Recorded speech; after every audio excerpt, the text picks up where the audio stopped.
This is the BIOMECH PUTT.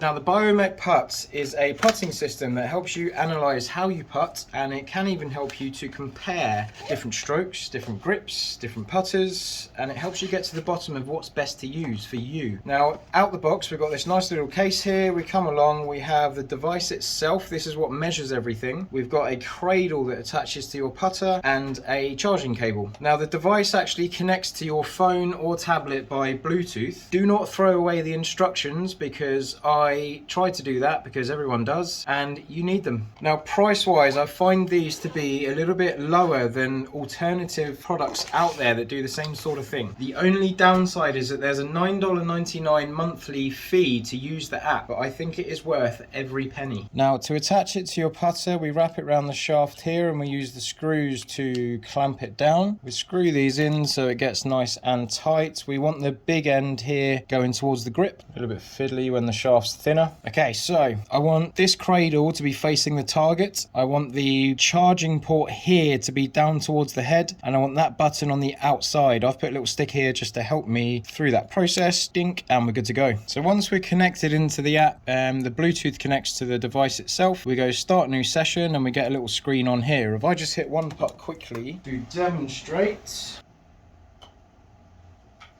That wasn't bad. We get a reading on that screen. So we get a score here that goes up to 100. Normally see scores around about the 80 mark, but everyone is different. We've got some parameters here that show us where the grip is compared to where we started. So I get my hands slightly behind at impact, which could lead to be a problem, because it means that I'm adding loft at impact. I've got my timing ratio here. I've got my face delivery at impact, which hasn't changed too much from 0, which is very good. Face on the backstroke, which is how much the face opens on the way back. Acceleration at impact, so the speed that we go through the ball. Now that's not really a parameter that I would measure and go, yeah, that's good, or yeah, that's bad. I would more look at how consistently does that happen. Loft at impact could be an issue for some golfers, and loft in the backstroke, because where if I get loads of loft in the backstroke, it basically means I've hinged my wrists and the face is pointing at the floor more. So that means that I've got more loft to get back to the ball consistently against the golfer that doesn't add loft and comes back to the ball. They're going to be a bit more consistent in how much loft they deliver to the golf ball. In theory, some might be consistent the other way, but that can be a parameter that leads to inconsistency in distance control and roll on the golf ball. So the first thing I'm going to do here is I've got 1, 2, 3, 4, 5, 6, 7, around about a 7-foot putt. So I've got around about a 7-foot putt, so I'm going to go to the distance on the bottom here and I'm going to change it to 7 feet. So the angle, the allowable deviation, is the allowable angle that the face can open and close to make or not make that putt. So if I go from a closer distance, I've got a bigger area for missing. If I go really far away, I've got to get very, very precise. So it's good to set this on the putt that you're hitting. So once again, I want 7 feet, 7 of my feet anyway. Apply. I'm going to start a new session. I'm just going to hit 3 putts from that distance and see what sort of scores I get. I'm going to use the line like I do on the golf course from here. So on the golf course, I would line it up there, putt away to the hole. 1, 2, and 3.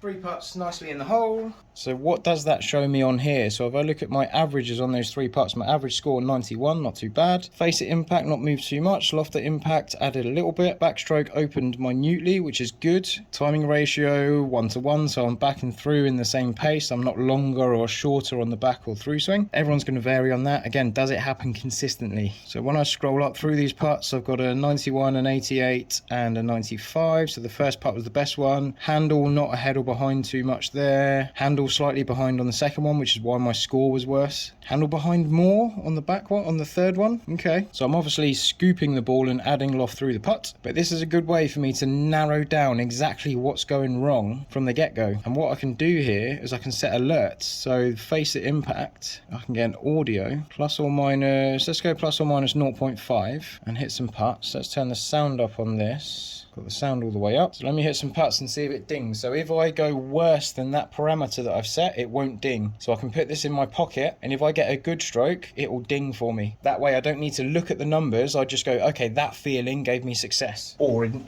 didn't. So if I purposely really close the face on one, I don't get a noise at all. And if I put a half decent stroke on one, I get the noise. So it gives me feedback to the feeling. So we're using this data to get the feelings right. I think this is a fantastic putting tool. I'm going to do some more videos on this. I'm going to compare some PXG battle ready putters to each other. We're going to look at the different balances of putter. So this one here goes toe down quite heavy. Some of them the face sits up. I'm going to compare some different putters and just see what we get on score for them. Hopefully you enjoyed that. If you would like one of these putting devices, do let me know in the comments. I can get that arranged for you at a cost, obviously. Watch some other videos, please, and I'll see you on the next one.